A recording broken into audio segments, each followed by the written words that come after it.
diz a nossa doutrina, nada é por acaso. Então não é por acaso que eu estou aqui hoje.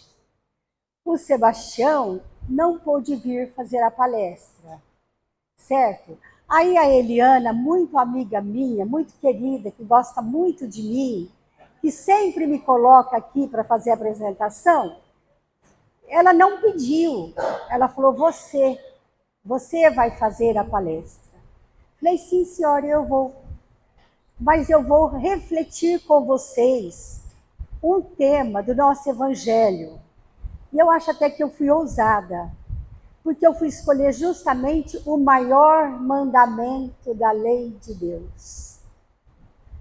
Olha bem, o que eu fui escolher, o maior mandamento. Se bem que se a gente pensar, existia um jovem, como no dia de hoje, ele era muito trabalhador, muito atarefado, ele tinha N compromissos. E ele queria saber um pouco da doutrina, mas ele falou, eu vou ao centro, ficar estudando, ficar lendo a Bíblia todo dia? Não, eu vou achar uma pessoa que fala para mim o que é a Bíblia e pronto. E lá foi ele, achou um sábio. O sábio falou assim, o que eu posso te oferecer? Ele falou, eu quero que você resume a lei de Deus, a Bíblia. Enquanto eu estiver numa perna só, você tem o prazo de me explicar toda a Bíblia. Eu vou me apoiar numa perna só, sim. Se eu descer a perna, não vale mais. Aí o sábio falou para ele assim, então, ponha-se de pé. Ele pôs-se de pé. Sim, certo? Aí ele falou, pronto? Pronto. Ele falou assim, amar o resto das leis, o resto da Bíblia, de tudo, é explicação da forma de amar. Tudo mais é explicação. É decodificação da palavra amar. Veja vocês. Então, vamos voltar um pouco no tempo de Jesus. Na época de Jesus, havia os fariseus e os saduceus. E eles eram considerados, assim, os doutores da lei. Os doutores da lei. Parece que eles tinham, se não me falha a memória, 613 regras para serem cumpridas. Eles tinham regra para dormir, como que deveria dormir, o que você deveria comer, com quem você deveria casar. E paramos por aqui, porque falar 613 regras, nem eu mesma sei como é que eu vou falar. Então, eles eram, diríamos assim, os sábios da lei divina. E ocorreu que Jesus, naquela época, fizera calar um saduceu que dizia conhecer a lei divina. E os fariseus, que também conheciam e se achavam doutores da lei, certo? Ouviram a boca pequena atrás da porta que Jesus havia feito calar um saduceu. Falaram, gente, como é isso? Nós estamos correndo perigo? Nós somos o detentor do saber das leis divinas? Isso não está certo? Fizeram um conselho, reuniram, escolheram um fariseu para ir lá perguntar a Cristo qual era o maior mandamento da lei de Deus. E sempre tem um que fala, eu vou, né? Então foi um lá conversar com Cristo. Chegou lá, ele foi perguntar, não porque ele queria saber, ele foi perguntar por malandragem mesmo, por, sabe, para pegar no pulo Jesus, um checkmate nele. Eu vou perguntar. Chegou lá e falou assim, mestre, qual é o maior mandamento? Então, eu vou ler o que está escrito no nosso evangelho.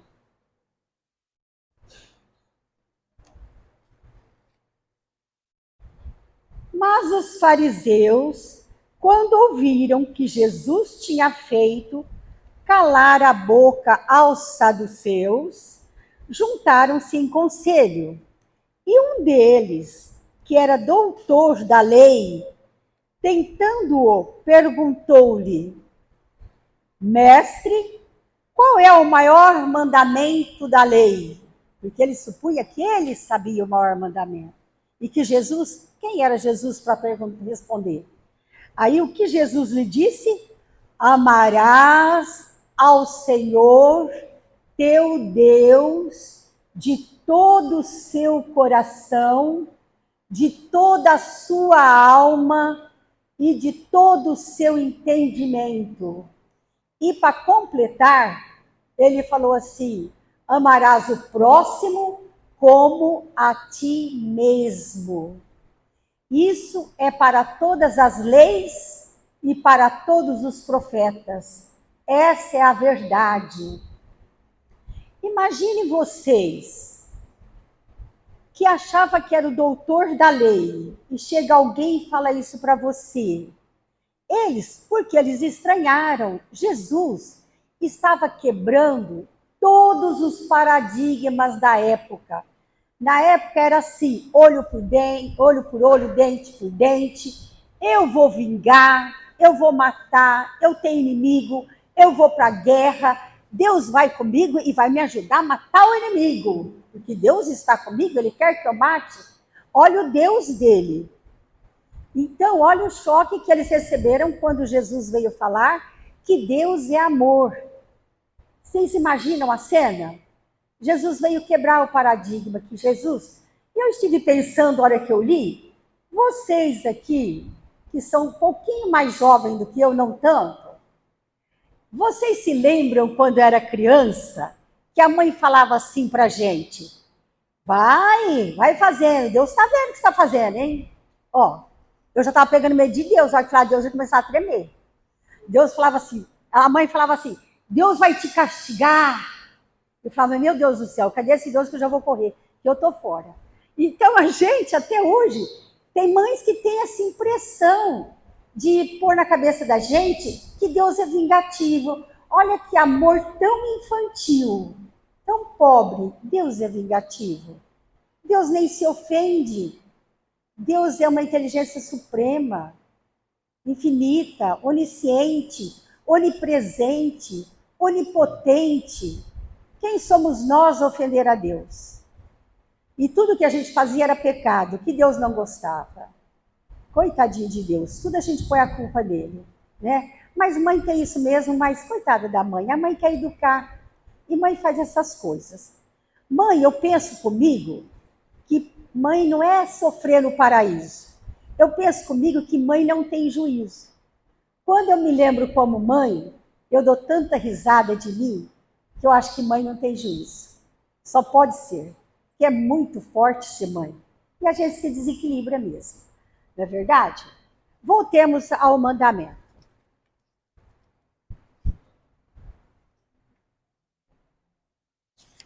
Gente, eu fui professora há alguns anos, então eu tenho uma linha para seguir, porque é meu costume, não porque eu esqueço. É um costume que eu tenho.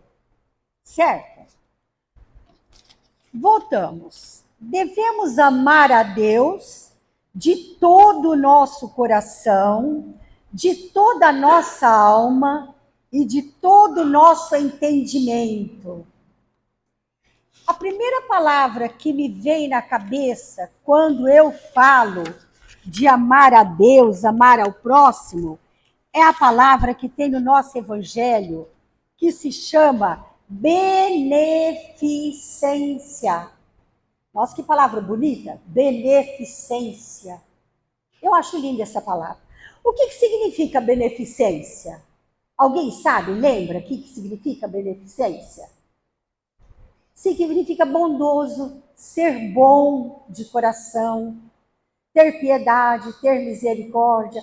O benévolo, ele faz as atividades dele, a caridade aqui no centro, ali na rua. Ele faz pelo prazer de fazer. É o que Deus quer. Deus quer que a gente faça, que a gente ama, sem recompensa. A gente deve ter uma idade que a gente fala assim: eu vou fazer isso para ele fazer isso para mim. Agora a gente está mais amadurecido. Nós estamos aprendendo que nós temos que fazer sem esperar recompensa. Esse é o amor divino, esse é o maior mandamento. Sem esperar nenhuma recompensa, porque você vai sofrer muito na vida. Eu já vi muitas mães, já ouvi falarem assim, ó, eu fiz tudo para ele, ele é um ingrato. Olha o que ele faz comigo hoje. Gente, se ela fez tudo esperando gratidão, então não foi amor, porque o amor não espera nada. Esses tempos atrás, eu estava estudando o Padre Vieira. Ele sabe muito sobre essa filosofia, sobre o amor. Eu aprendo muito com o Padre Vieira. O Padre Vieira disse que o amor não tem para quê. O amor não tem porquê. Não tem. Eu amo a Beth, porque eu queria tanto que ela me amasse. Então eu fico perto dela para ver se ela me ama. Quer dizer, um amor pedindo recompensa. Não é? Eu amo meus pais porque eles foram tão bons para mim. Eu tenho gratidão por eles. Então, por quê? Não tem porquê. Eu amo porque eu amo. Se eles foram bons pais, eu tenho certeza que na medida do possível, eles eram as ferramentas deles, era uma educação, é o que ele recebeu do pai dele. Eu tenho certeza que eles nos amavam. E se eles erraram até por amor, se é que pode dizer assim. Não é verdade? Então, eu acho que a beneficência é o amor. E o amor tem que ser dado, sem esperar nada em troca. Senão, não é amor.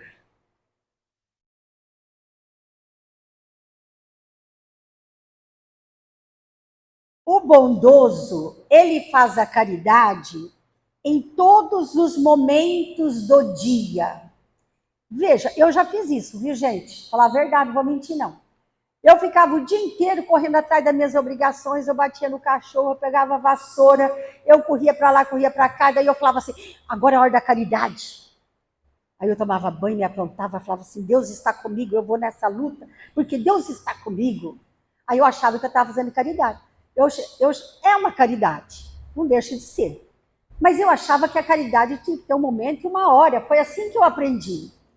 Mas agora, estudando o Evangelho fala para a gente que a caridade, a beneficência, é dentro de nós 24 horas por dia.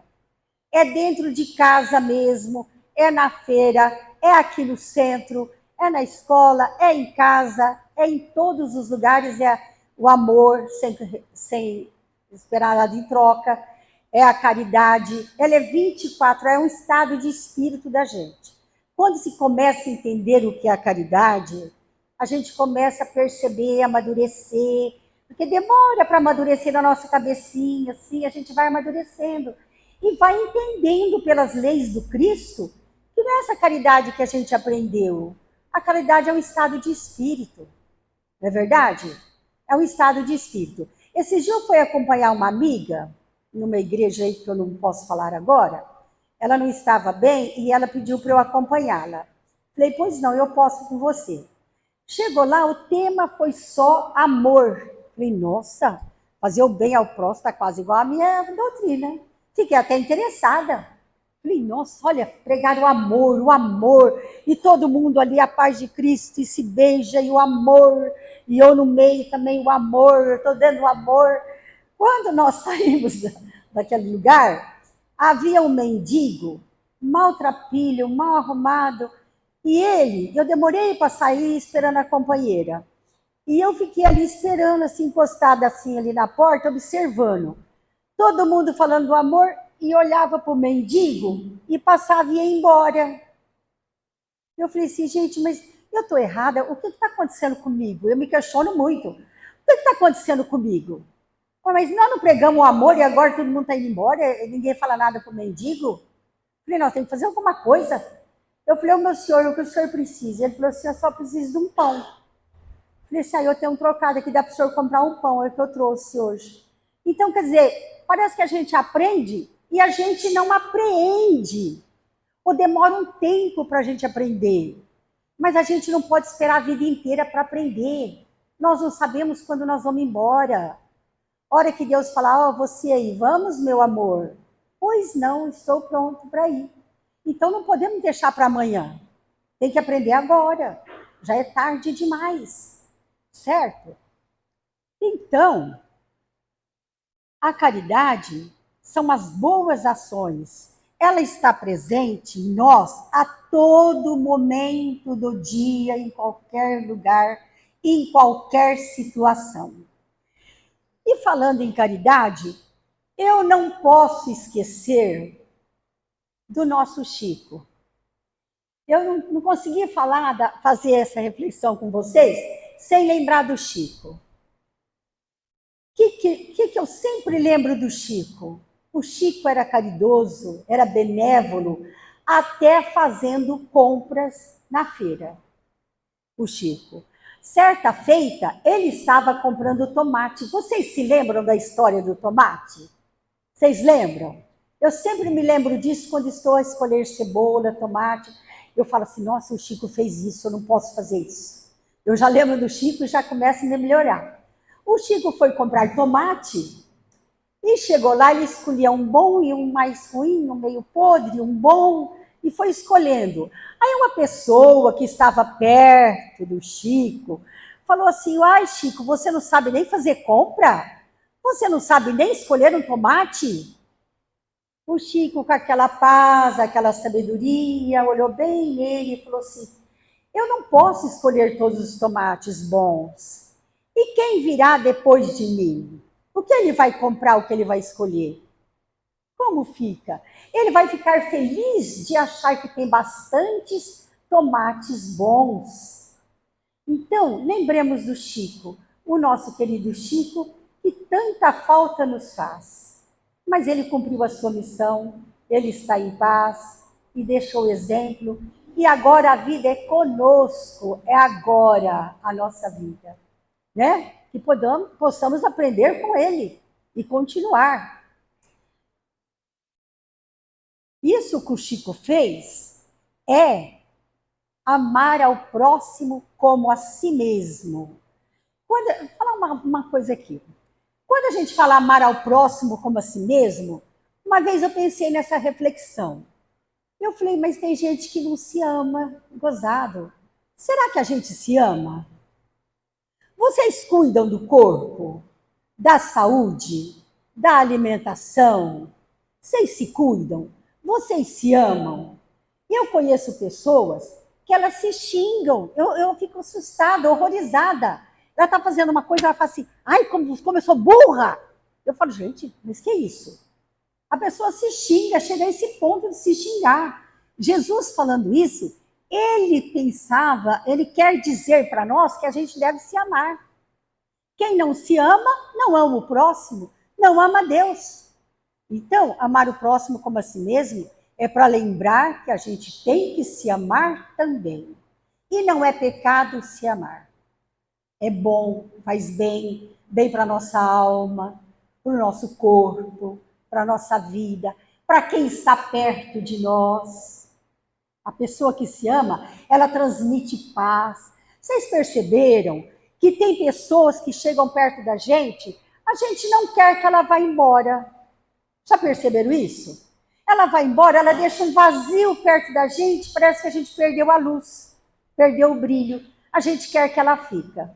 E tem pessoas que chegam perto da gente, a gente fala, pelo amor de Deus, Senhor, dá-me paciência. Eu não vou responder, eu não vou ficar nervosa, eu vou me acalmar.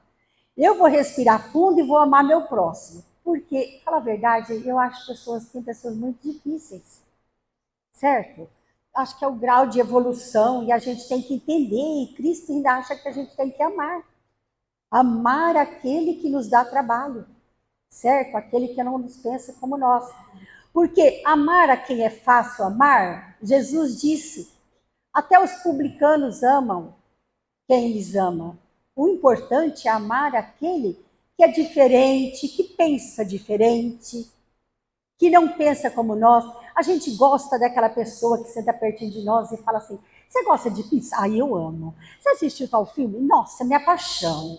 Então a gente gosta de gente que gosta das coisas que a gente gosta, que aprova o que a gente faz. Senão a gente fala assim, ai, aquela pessoa lá é muito chata.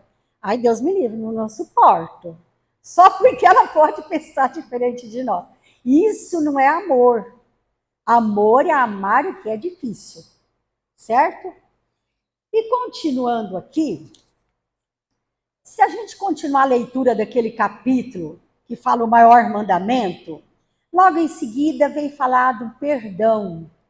E faz aquela comparação que todo mundo já aprendeu, do reino dos céus, que se você não perdoar, como Deus pode te perdoar, certo? Então, continuando, e se Jesus continuou falando do perdão, é sinal que o perdão é muito importante na nossa vida. E a gente perdoa às vezes da boca para fora. A gente fala assim, eu já perdoei, já esqueci. Mas a hora que pisa no calo, a gente fala até o que não deve e mostra que não perdoou. E Jesus quer que a gente perdoa 70 vezes 7. Ele quer dizer assim, infinitas vezes perdão. Porque nós somos os melhores, nós somos os filhos do rei, que nunca erramos? Não, nós também erramos. Deus também nos perdoa infinitas vezes, milhões de vezes. Então devemos perdoar o próximo, certo? Olha o que aconteceu um dia. Um dia a gente tem que perdoar o próximo, reconhecer o nosso erro, nos amar, mas só reconhecer o erro não basta. Tem que falar assim, ó, de agora para frente, Leidinha, você não vai fazer mais isso. Tá combinado? Fechou? Fechou. Não vai mais. Esses tempos atrás eu fui num salão de beleza, encontrei uma amiga que há tempos não via. E essa amiga sentou perto de mim, cabisbaixa, meio triste. E eu falei assim, mau sinal dos tempos, porque ela não parece que não está bem. Mas eu sou muito conversadeira, eu preciso me controlar. Eu falei, Alaide, fica no seu lugar, se controla, respira fundo, não fala. E fica olhando para ela.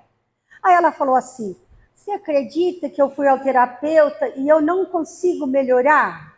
Eu acredito. E uma vez eu ouvi uma palestra que diz que a melhor ajuda é escutar muito. É escutar o outro, não ficar dando lição de moral para o outro. É escutar ele, que alguém que te escute, que escute ele. Aí eu falei, olha, o Evangelho falou para eu escutar.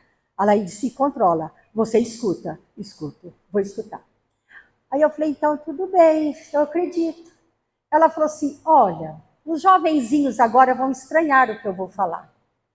Mas na nossa época, quem casasse grávida estava no nariz do saci. A família inteira. A família inteira se virava contra, as moças escondiam, fugiam, porque era uma tragédia. A tragédia estava contada. E o que aconteceu? Ela falou para mim, Alaide, você sabe o que eu já fiz? Falei, não. Eu já enganei a minha família inteira. Eu tenho um remorso dentro de mim que eu não respiro. Eu tenho uma culpa tão grande, eu olho na minha mãe, nas minhas irmãs, eu começo a chorar. Falei, mas por quê? O que você fez de grave assim? Pensei que era uma coisa grave demais. Então, eu casei grávida. Eu falei, é isso? Ela falou, é. Então, mas eu tenho um remorso dentro de mim, que eu enganei, eu menti, eu traí a Laide. Eu falei, então vamos pensar. Na hora eu levei até um susto, porque eu esperava que era uma coisa bem mais grave. Vamos pensar. Aí veio isso na minha cabeça. Veio assim. E eu falei. Falei assim, ô Beth, mas não é essa Beth não. Desculpa, eu falei o nome. Não é essa não. É uma outra Beth minha. Eu falei assim, ô Beth, se a sua irmã estivesse casada, grávida, você perdoaria a sua irmã? Lógico, ela aí disse, acho que eu não perdoo. Falei, então, se a sua filha tivesse casado grávida, você ia jogá-la para a rua, ia bater, ia fazer escândalo na família? Ou você perdoaria? Ela falou assim, eu perdoaria. Eu falei, então, o que está faltando para você, minha riqueza, minha vida? Você tem o direito de se perdoar. Vocês se perdoam? Levanta a mão quem se perdoa, que erra, e levanta a mão. Perdoa. Eu aprendi a me perdoar, mas eu fiquei tão feliz da minha vida. Eu não quero outra vida, não quero nem morrer mais. Ela falou assim para mim, Alaide, eu posso me perdoar? Eu falei, Alaide, agora? Eu falei, pode. Por minha conta e risco, você se perdoa. E tá tudo perdoado. E eu também te perdoo, te abençoo. Você pode? Eu falei, vixe, se eu posso, sou filha de Deus. Deus falou que eu posso fazer o que ele faz e muito mais. Eu também sou filha de Deus, eu posso te perdoar. Você está perdoada pro resto da tua vida. Falei para ela, peça encarnação para outros, está tudo perdoado, está tudo certo. Você acredita que no fim do salão ela saiu rindo? Falou, gente, terapia nenhuma me curava disso, dessa culpa. Olha o perdão. A gente tem que perdoar o outro e perdoar mesmo. Não é para falar, perdoa, mas não passa na minha frente que eu te mato. Não, tem que perdoar. Perdoar no sentido exato da palavra. Então a gente tem que perdoar a gente, perdoar o próximo.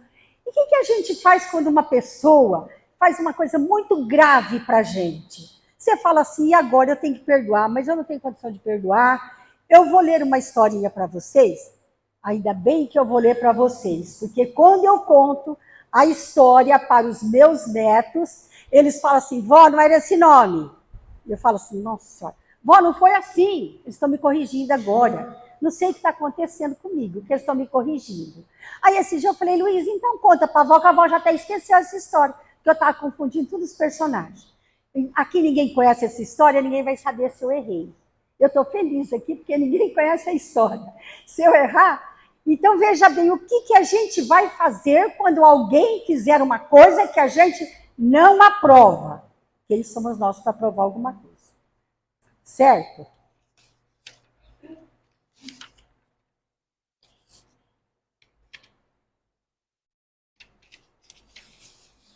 Deixa eu ver se é essa.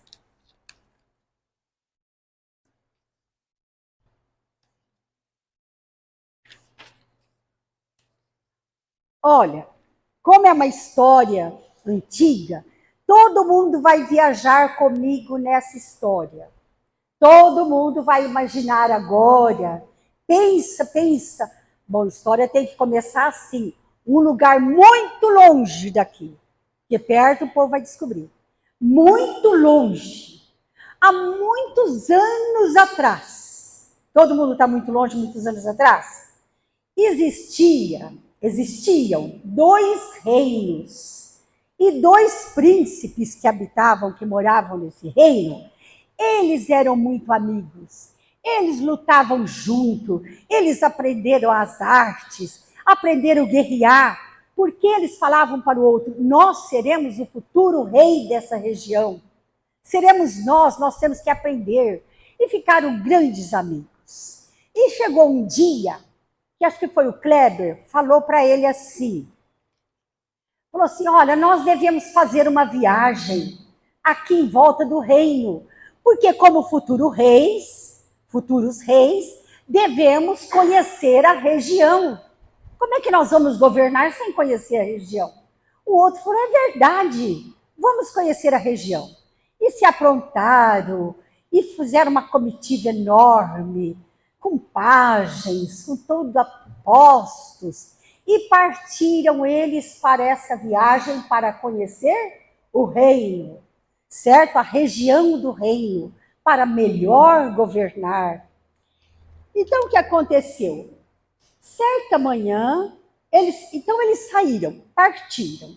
Chegaram certa manhã às margens de um grande rio.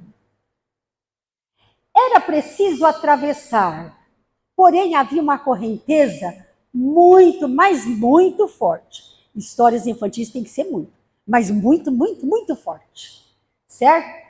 E aí, ao saltar de uma pedra, Kleber foi infeliz e caiu na correnteza.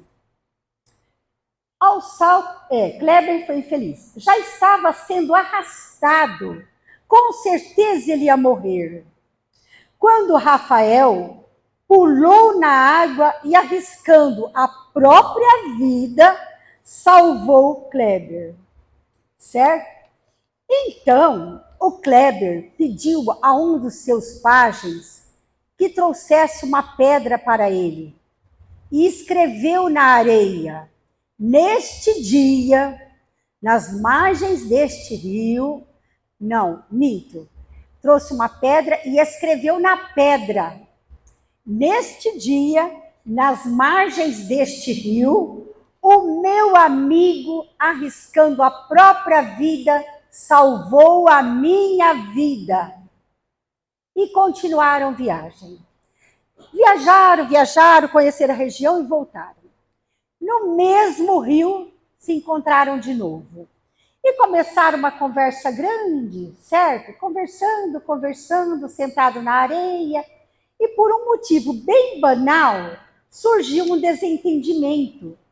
E Rafael esbofeteou bravamente o amigo. Aquele que havia salvado, ele ficou nervoso, certo? Sabe aqueles nervosos que dá na gente? Mas a gente não pode bater, viu, gente? Pode dar nervoso, mas não pode bater. Ele bateu, ele esbofeteou o amigo, de tão nervoso que ele estava. Aí o que aconteceu? Kleber não revidou a ofensa. Levantou e escreveu na areia a seguinte legenda: neste lugar, por motivo fútil, Rafael ofendeu gravemente seu amigo, que era ele, né? Surpreendido com o estranho procedimento, um dos ajudantes perguntou para ele: Senhor, da primeira vez, quando Rafael o salvou, o Senhor mandou gravar na pedra a sua atitude, ficando ali registrada para sempre. O Senhor mandou que eu registrasse que ele havia te salvado. Agora, quando ele acaba de te bater tanto, te ofender gravemente, você escreve na areia que nesse dia ele te bateu? Falou, sim, eu escrevo na areia. Porque até a tarde a água já invadiu a areia e já apagou que ele me ofendeu. É assim a minha memória. Eu quero apagar da minha memória as ofensas recebidas. Então, essa historinha, uma possibilidade de interpretação. Ela quer nos dizer para a gente escrever na areia as ofensas, que a gente é melindroso, não é? Ai, ela falou para mim, eu vou chorar, ela gritou comigo. Não, vamos escrever na areia, vamos aprender, vamos apagar. A vida é muito curta para a gente ficar guardando isso dentro da gente. A gente tem que cheirar paz, cheirar alegria, cheirar bom ânimo, cheirar vida, não mágoa, certo? Então, era essa historinha que eu queria falar a respeito do perdão.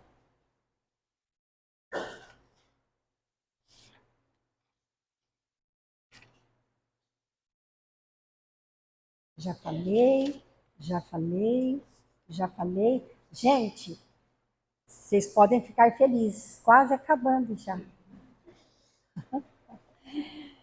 Certo? Aí, continuando. Deus pediu para gente amar o próximo e amar a Ele mesmo, que Jesus falou para amar a Deus. Muito bem. Olha que frase que nós temos aqui, veja comigo, a frase: aprendei de mim, que sou manso e humilde de coração. Nós somos manso e humilde de coração? Será que somos? Nós temos que aprender a amar assim, com mansidão, com leveza, com humildade, que às vezes até para fazer caridade a gente fala, tô te dando, viu? Vê se dá valor nisso aí, me reconhece isso aí, que é isso? Eu tô te dando, você não tá falando obrigado para mim? Então, não, a gente tem que ser manso, a gente tem que ser leve, certo? Então, continuando, a gente tem que ser manso, tem que ser caridoso, tem que amar no melhor lugar do mundo, nos relacionamentos. Deus nos colocou aqui, você sabe para quê? Para se relacionar. Você ficar trancado dentro de uma casa, igual eu tenho uma parenta, que ela fica o dia inteiro trancada, rezando 1000 ave-marias. Às vezes eu vou visitá-la, ela está rezando 1000 ave-marias, eu falo assim, então eu vou embora, porque até acabar, tá quanto aí? Tá na 500, 600? Então eu vou embora, porque ela vai rezar 1000 ave-marias. Então, Deus não quer que a gente fique trancado, se martirizando, só rezando. A gente tem que sair. Jesus vivia trancado? Ou Jesus saía para conhecer as pessoas, para ver a multidão? Então a gente tem que sair para se relacionar. E a gente sabe relacionar? Ou a gente só quer relacionar com quem fala assim, nossa, Laide, você está certo, você fez bem. Eu falo, ai, como ele é legal. Agora, se venham falar para mim uma coisa que eu não gostei, eu falo, ai, que chatice, vai ver que está com inveja. Só pode. Não é assim? Então, a gente tem que aprender a amar no relacionamento. E tem gente, eu vou contar uma história que aconteceu comigo, agora não é do Chico. Aconteceu comigo. E todas as vezes que eu lembro dessa história, eu choro de rir. Eu rio até na rua sozinho, o povo vai falar assim, aquela é boba, tá rindo sozinha. Mas eu sei do que eu tô rindo. Tem pessoas na vida da gente, que a gente conhece, que ela levanta cedo, o que ela faz? Ela pega o embornal, põe aqui nas costas, um embornal pesado da gota, cheio de pedra. Aí você fala para ela assim, bom dia. Ela fala, por quê? Estou te devendo alguma coisa? Aconteceu alguma coisa? Você fala, oi? Fala, o quê? O que você quer? Tem gente que você fala uma coisa para ela estar com a pedra. Eu não sei por quê. Eu estava uma vez, eu e a minha filha do meio, que eu tenho 3, a mais velha do meio, caçula. Então eu e a minha filha do meio estava uma vez num país. E era a primeira vez que eu tinha ido naquele país.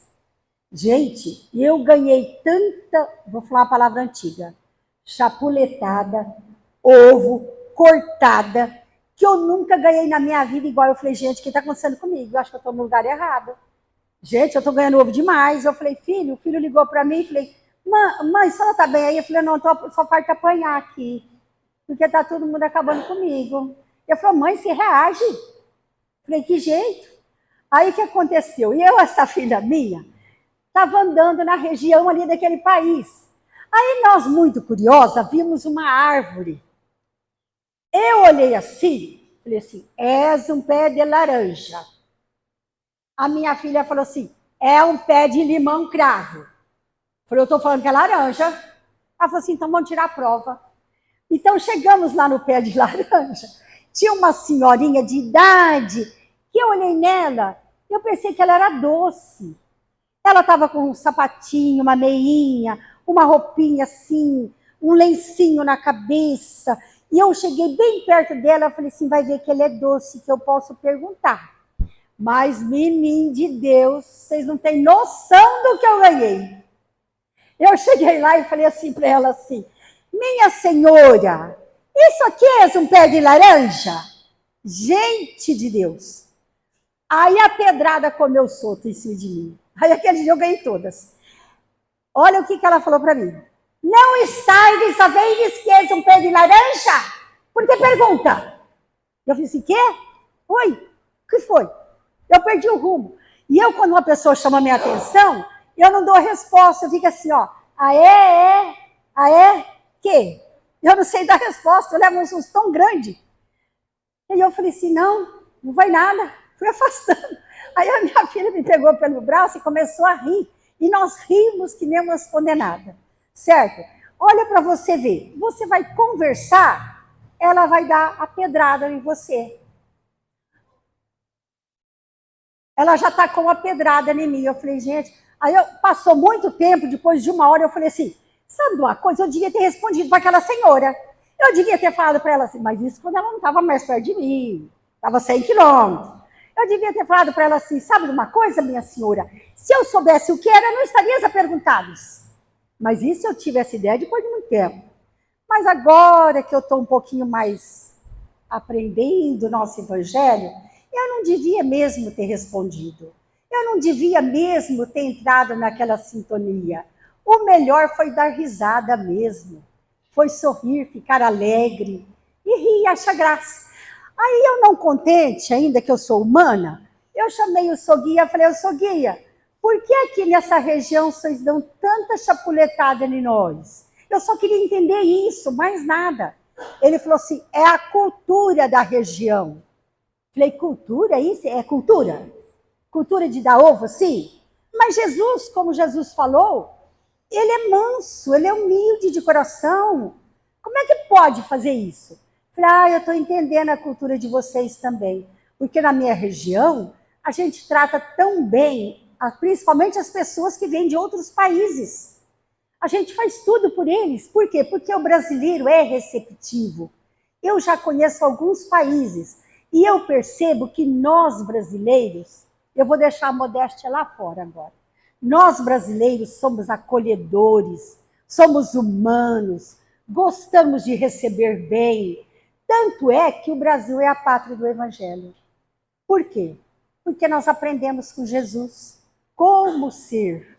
E a nossa vida tem que ser inteirinha pautada nisso, no bom relacionamento, na generosidade.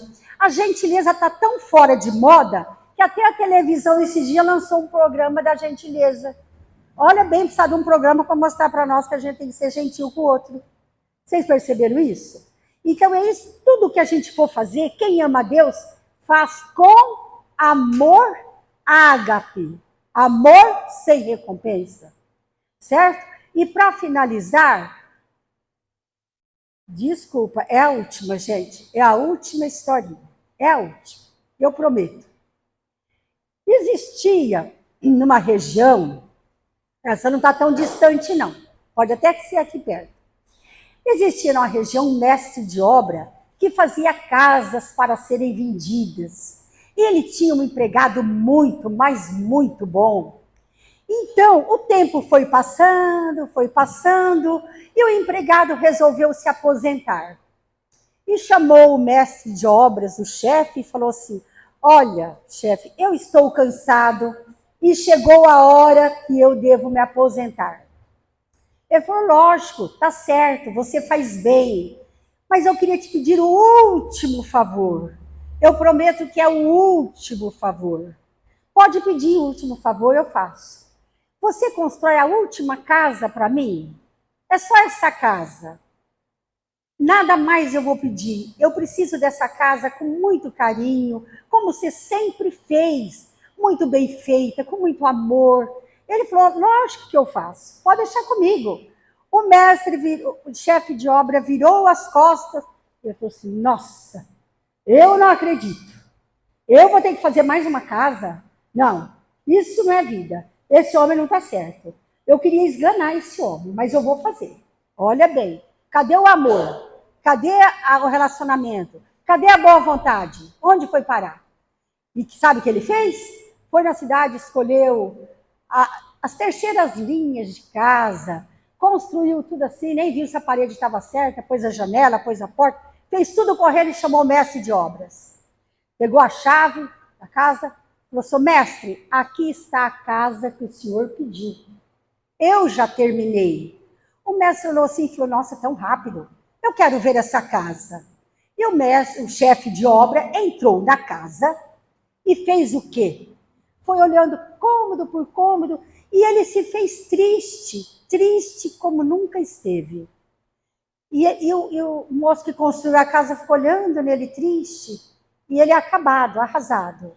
Saiu lá fora, o mestre, o moço deu a chave para ele. Ele pegou a chave e falou assim, muito obrigada por todos esses anos de trabalho.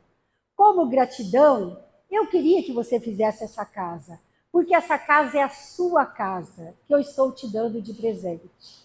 E ele passou o resto da vida consertando a casa. Eu espero que nós também não passamos o resto da vida consertando a nossa casa. Façamos agora tudo com amor, certo? Muito obrigada. E como ontem foi o Dia dos Pais, eu rogo a Deus, nosso Pai, nosso Criador. Ele disse, eu sou Deus, eu sou o seu Pai. Que Ele receba a nossa mais linda gratidão e todo o nosso amor por sermos filho deles. Assim seja. Muito obrigada por me ouvir e muita paz.